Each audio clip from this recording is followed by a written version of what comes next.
Congress has vowed to punish the Ogun State Governor, Ibikule Amosu.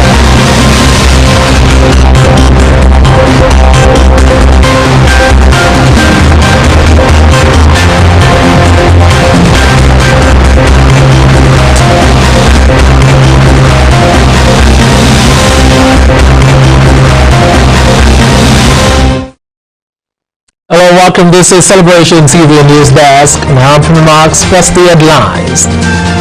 National Assembly wants arms-bearing force over security fears. From the local news, still cabinet reshuffle, ministers braced as Johnson Walls changes to top 10. Also, 1 billion oil barrel found in Northeast says FG. And from sports, NFF appoints Yobo as Eagles assistant coach. We'll give you the details of this news after the show. Stay with us.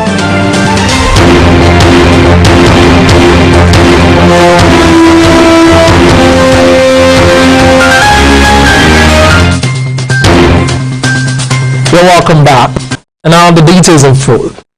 The National Assembly wants arms-bearing force over security fears. The Security Committee set up by the National Assembly management has expressed fears about the suspicious people coming into the complex in recent times.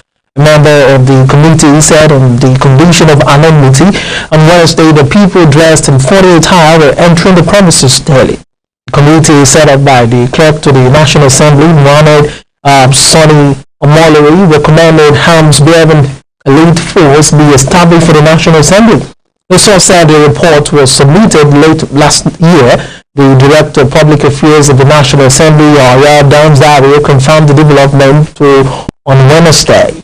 However, he said they had a plan to tackle the problem. Another member of the panel said they have a dangerous intelligence report that the National Assembly may be attacked by terrorists. Meanwhile, the 12-man committee headed by the Sergeant-at-Arms, Brigadier General Mohammed Danvalis, retired, recommended that banks and other business outfits whose operations were neither incidental nor complementary to the functions of the National Assembly should be rationalized. Excuse me. And still from the local scene, stop keeping quiet about Nigeria's problems, Sultan tells monarchs. The Sultan of Sokoto, Alhaji Saad Abubakar, has told traditional rulers to speak out about the problems of the country. Also, he accused the elite of using the common man who doesn't have anything to get what they want. Speaking at the National Summit on Security and Insecurity in Nigeria, organized by Center for Black Culture and International Understanding in Osogbo on Wednesday, the monarch lamented the collapsing infrastructure in the country. The event was attended by scholars and security experts as well as traditional rulers from Osun, Oyo, Ekiti, and Ondo State. Abubakar reminded the royal father that they for centuries managed the affairs of their territories before government relegated them to the background after the 1914 amalgamation. He told them to rise to the occasion and save the country. The Sultan said, "You cannot have peace and security when you do not have good governance and justice. Without justice, you can't have good governance." That is what our forefathers said. We need to rise to the occasion. Things are really bad. He added, we should speak out the truth all the time without being afraid of a governor or local government chairman or chairman of a traditional council threatening us. If we are convinced, speak out and stand by it. And still from the local scene, we conducted exams for 19 states and credits, says NECO. The National Examination Council has said it conducted examination for candidates in 9 states on credit. The examination body revealed days when its officials appeared before the House of Representative Committee on Finance in Abuja on Wednesday. The Director of Finance and Administration, NECO, Dr. Jacob Ekele, said Zamfara State topped the list of debtors with over 1 billion naira. He said as of today, about 19 states hold NECO. The exams were conducted for them on credit, especially Zamfara State. It has the highest debt. Kogi is not paying for its candidate. The candidates are paying for themselves. For some of the states, But some of those states, the government pay for them, unlike Kogi, that doesn't pay 1 naira for anybody. The chairman of the committee, Mr. James Palike, said the program to NECO's finance will be extended from 2014 to 2020. The panel asked NECO to provide all relevant documents to show its income, expenditure, and remittances from 2011 to 2019. Palike said the report of the Office of the Auditor General of the Federation suggested the Council should remit 6 billion naira to the Consolidated Revenue Fund of the federal government. The committee demanded NECO's financial statement, the number of enrollees, and the money paid for exams since 2011. And now to the foreign story. Cabinets reshuffled, ministers braced as Johnson Malls changes to top team.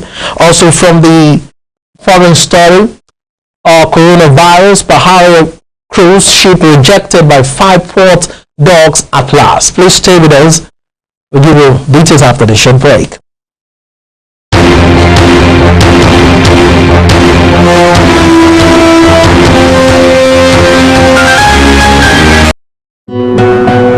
Love is life. The beauty of true love lies in you. Enjoy the vibes. It's time to step out of infatuated love and grab the knowledge to operate on what true love is. Youth Time Out with Apostle Johnson Sumina, 14th February 2020 by 3 p.m. at the International Worship Center of Omega Fire Ministries, Auchi State, Nigeria. For inquiry, call 080-646-46180 or 081-660-86564. Be there.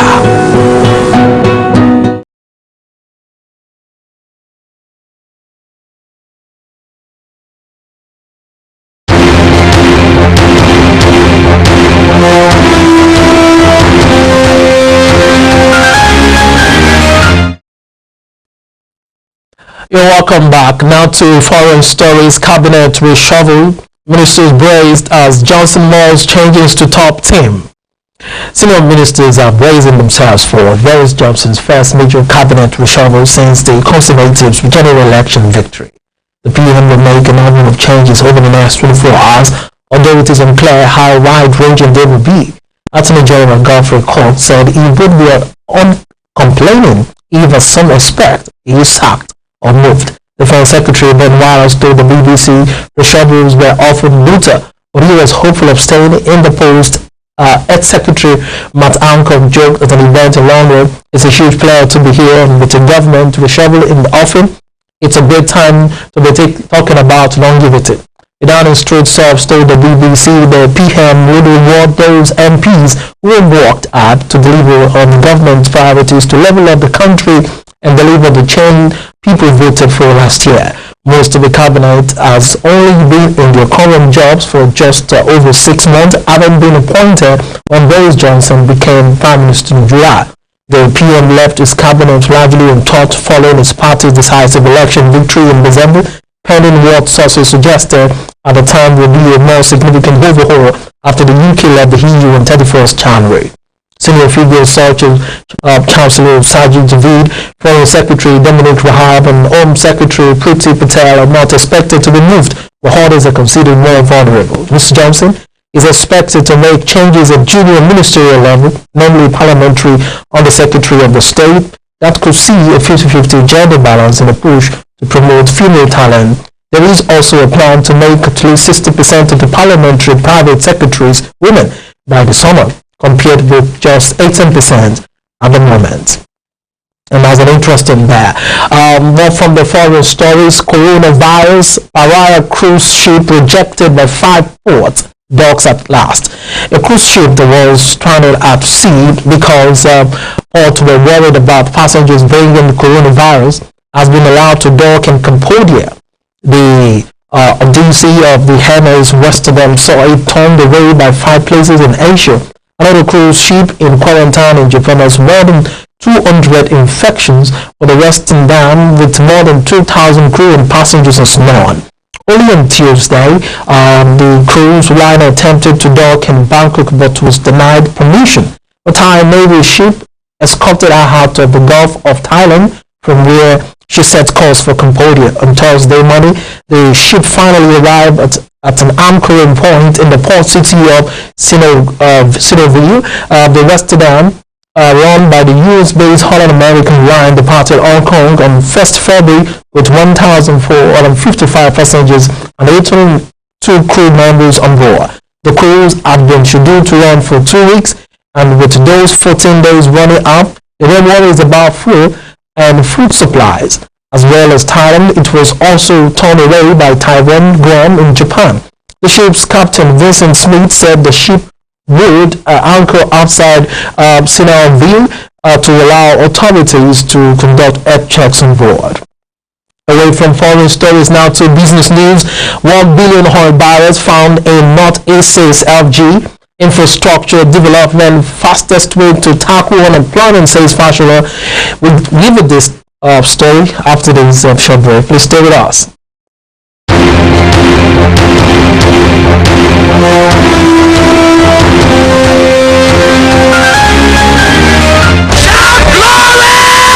Asian powers from the Asian God comes to Toronto, Canada. Please take a minute. This is good news coming. You don't want to miss all God has outlined for you this year, 2020. I'll be coming to Toronto, Canada for outburst of God's grace and love. We're going to be gathering at the feet of the Master to eat from His table, spreading our hands to receive His blessings, touching our lives, moving us from one level of glory to another. 3rd and 4th March 2020 by 8 a.m. and 6 p.m. daily, live at Toronto Grand Convention Center, number 30, Baywood Drive, Toronto, Canada. For inquiries, please call +160 7385 9871 or +164 7909 0842. Is I love.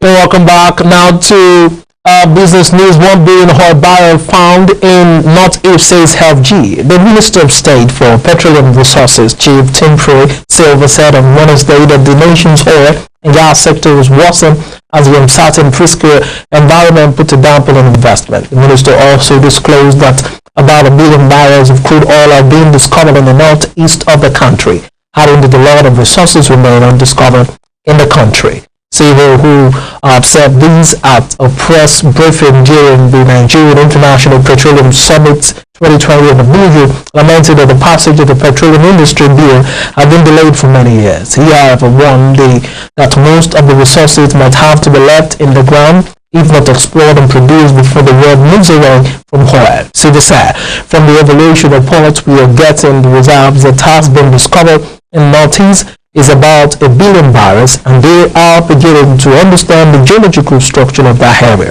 If there is a lot of exploration, we believe that a lot of oil still remains to be found in Nigeria. Nigeria is not yet a mature territory, it is still very prolific. He expressed optimism that the PIB would be passed in 6 months, and still there is a very cordial relationship now between the legislature and the executive. The minister noted that the country's gas reserve of 200 trillion cubic feet was found during the search for oil. And so from business news, infrastructure development fastest way to tackle unemployment, says Fashola. The Minister of Works and Housing, Babatunde Fashola, has said that the development of the nation's infrastructure is one of the fastest ways to create jobs and reduce the level of unemployment in the country. Fashola said the infrastructure policy of the present administration had started to make significant input across the country. He said this during an inspection tour of some federal government projects. Some of the projects are the rehabilitation of the Nature and Movement Expressway Anambra, the construction of Federal Secretariat Oka, the National Housing Program at Isiagwe, and the second Niger Bridge in Anambra and Delta State. The National Bureau of Statistics at the last quarter of 2019 stated that the number of Nigerians without job stood at 20.9 million. However, Fashola said infrastructure had the key to achieving the plan of the federal government to lift about 100 million out of poverty. Also, a statement from the ministry said Fashola also inspected the National Housing Program in Asaba located along Mini Asaba Expressway, which are 12 contractors on site. He stated that the project supervisor, Godwin Otobo, told the minister that the first phase of the semi-detached houses had reached about 100% completion level. Other project inspected where the construction of Humira Road in Oka, a number of states. The minister was said to have expressed dissatisfaction over the slow pace of work on the road and told the contractor to expedite action. He also inspected the construction of the second Niger Bridge, which had reached over 30% completion level. The second Niger Bridge is expected to be completed in the year 2022. Finally, from a news story today is from sports. City Chelsea battle Reds for 60 million pounds. So it's for CRUSADES. NFF also appoints Yobo as Eagles assistant coach. Please stay with us, or we'll give you the details after the short break.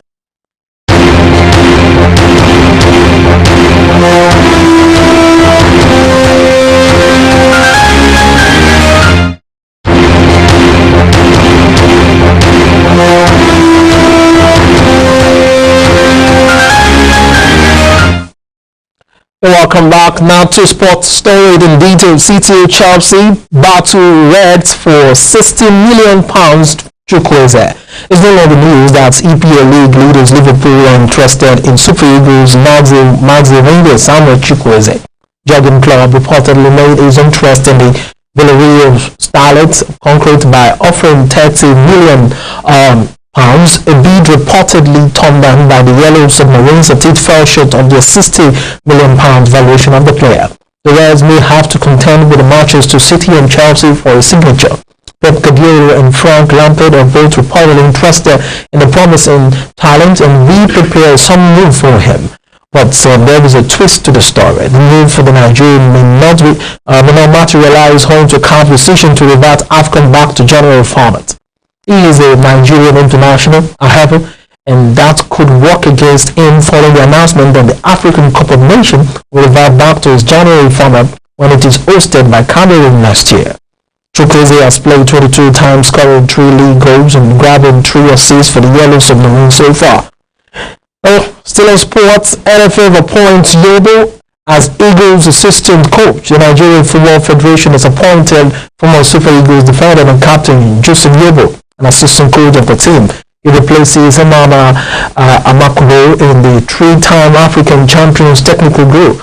Yobo, who played for the Flying Eagles at the Under-20 World Cup in 1999, won his first cap for the senior team in an African Cup of Nations qualifying match away to Zambia in Chingola in April 2001 and played in 3 World Cup finals in 2002, 2010 and 2014. The 39-year-old played in 6 African Cup of Nations finals in 2002, 2004, 2006, 2008, 2010 and 2013, capping it with the leading Super Eagles to the top continental title in South Africa in 2013. He played a total of 100 matches for Nigeria at the senior level, a thoroughbred and dedicated professional. Yobo played his club football in 5 countries, including stellar appearances for Olympique Marseille in the French top flight, Fenerbahce in Turkey, and Everton in the English Premiership.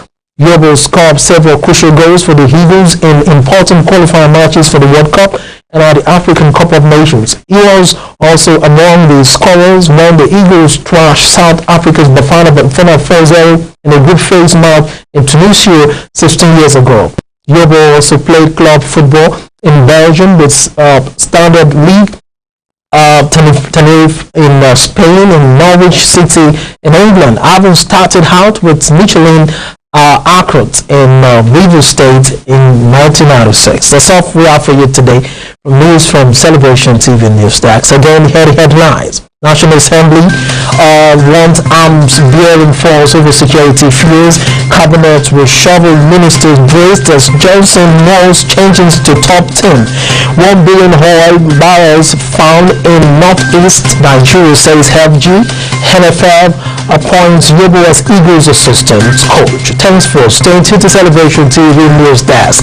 You can follow us on all our social media platforms. On Facebook is Celebration TV, and Instagram it is My Celebration TV. On Twitter at My Celebration TV. And on YouTube, it is www.youtube.com/Celebration TV. You can also join us on the Sky platform for all of Europe at channel 598. Thanks for staying tuned and have a wonderful time with our content. Bye for now. I'm Brother Max.